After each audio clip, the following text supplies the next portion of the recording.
आज आपका दिन है। Thank you. क्या मैसेज, हर दिन हमारा दिन है, हर दिन। क्या मैसेज देना चाहती है घोड़े पर बैठकर? देखिए, मेरा सवारी है, मेरा फेवरेट सवारी है। मैं आज आई हूँ वुमेन्स डे में, ताकि एक समाज के अंदर जो सोच है उसको मैं बदल सकूं। जो सोचते हैं ये बहुत बड़ी चीज है, उसके लिए लगे कि हाँ, महिला भी के लिए भी ये आम चीज हो सकता है। और मैं चाहती हूँ कि महिलाओं की जो भागीदारी है वो ज्यादा से ज्यादा हर जगह सुनिश्चित हो। और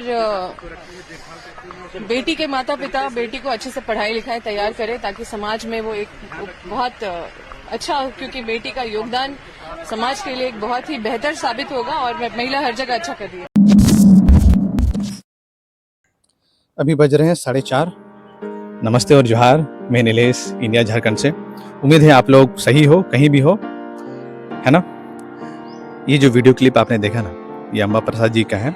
ये वीडियो इंटरनेशनल वुमेन्स डे का है, 2022 8 मार्च। इस वीडियो में आपने देखा कि अम्बा प्रसाद जी जो है घोड़े में बैठकर ये मैसेज देना चाह रही है कि हमारा बेटियों को भी पढ़ने का अवसर देना चाहिए, जैसे हम अपने बेटों को देते हैं, राइट, ताकि वो भी अपना जो योगदान है वो विभिन्न क्षेत्रों में दे सके, राइट।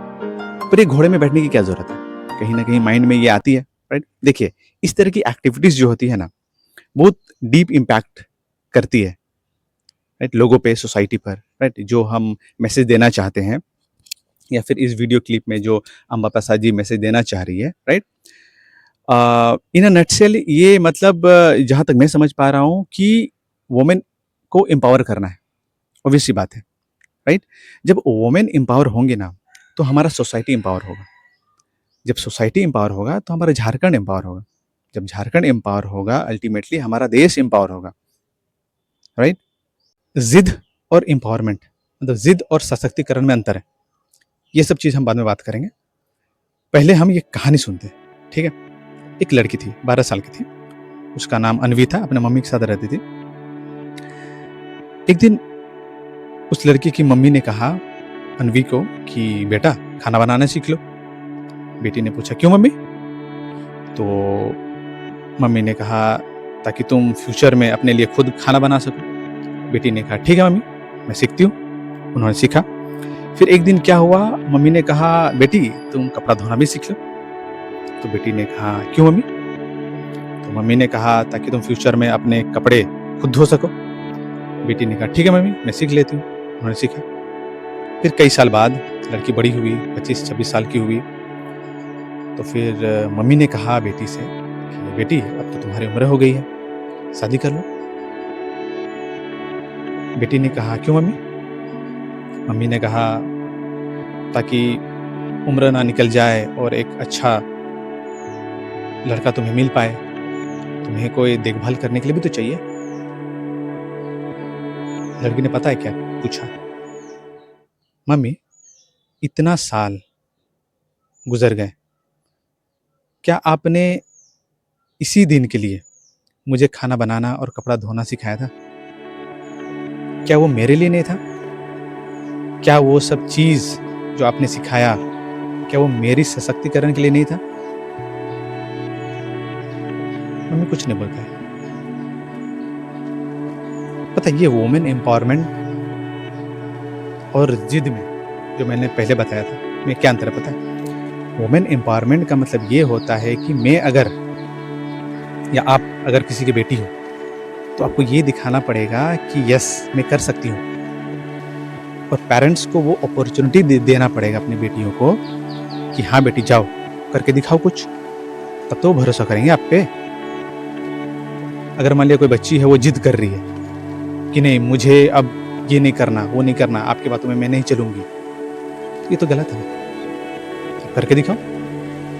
और पेरेंट्स की तरफ से भी ये गलत है कि अपने बच्चों को फोर्स करना।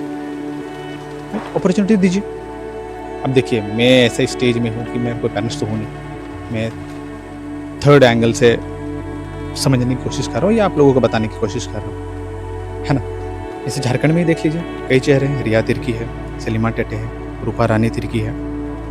तो इन्होंने अपना चेहरा बनाया है, लोग जानते हैं। आप इसे जानते हो क्यों? इन्होंने मेहनत की, इन्होंने वो कर दिखाया जो इन्हें करना था। पर अब जिद में अड़े रहोगे कि नहीं मुझे ये नहीं करना, मुझे पेरेंट कंट्रोल कर रहे हैं, मुझे ज़िंदगी जीने नहीं दे रहे हैं, ये सबसे अच्छा है कि आप करके दिखाओ, तब ना पेरेंट्स भरोसा करेंगे। और पेरेंट्स को भी अपॉर्चुनिटीज़ देना चाहिए। ये मेरा थिंकिंग है, आप इससे असहमत हो सकते हैं। और सालों से वुमेन्स को सिर्फ इंडिया में नहीं, चाहे वो इंग्लैंड हो, चाहे रशिया हो, कहीं भी वुमेन्स को सप्रेस किया जाता था। अभी भी है, कई हद तक अभी तो कम हुई है। ये सब पता है क्यों होता है वुमेन सप्रेशन? क्योंकि मेल्स को ना इनसिक्योरिटी होती है। अरे ये मतलब कहीं आगे बढ़ जाए, या फिर जो कहते हैं ना कि घर की शान बेटी होती है, वो ना लूज़ होने लगे, है ना? तो कहीं ना कहीं हमारे अंदर इनसिक्योरिटीज़ रहती है। अब महिला सशक्तिकरण होता क्या है? सिंपल टर्म देखिए, बहुत सारा डेफिनेशन है, बड़े बड़े डेफिनेशन है, पर मैं आपको सिंपल टर्म्स में समझा रहा हूँ। यदि आप कमा रहे हो, यदि कोई महिला कमा रही है, तो वो सशक्त है। एक आप पुरुष को आप अगर सशक्त बनाते हो, उसे पढ़ाते हो ना, तो आप केवल एक पुरुष को ही पढ़ाते हो, वही सशक्त होता है। लेकिन जब आप महिला को पढ़ाते हो, उसे सशक्त बनाते हो ना, तो पूरा परिवार, पूरा देश को सशक्त बनाते हो। तो ये पावर है ना वुमेन्स की। पर वुमेन्स हमारे सोसाइटी में वो सप्रेस किए जाते थे। आजकल तो फिर भी फिलहाल कम है। यदि आप अभी गांव घरों में जाओगे, है ना, हमारे जो झारखंड में है, कोई भी समुदाय में हो, आप जाओगे, आप देखोगे कि महिलाओं की कंडीशंस काफ़ी अच्छी है। उनकी डिसीजंस मेकिंग मायने रखती है, in terms of polity, in terms of society, in terms of economy, right? उनकी पकड़ अच्छी है और ये अच्छी बात है, और आगे ये भी बढ़ेंगी ऑफ कोर्स, और बढ़नी भी चाहिए। हम लोग मिलते हैं अगले वीडियो में एक नए टॉपिक के साथ। तब तक अपना ध्यान रखिए, कहीं भी है सेफ रहिए। जय हिंद, जय झारखंड।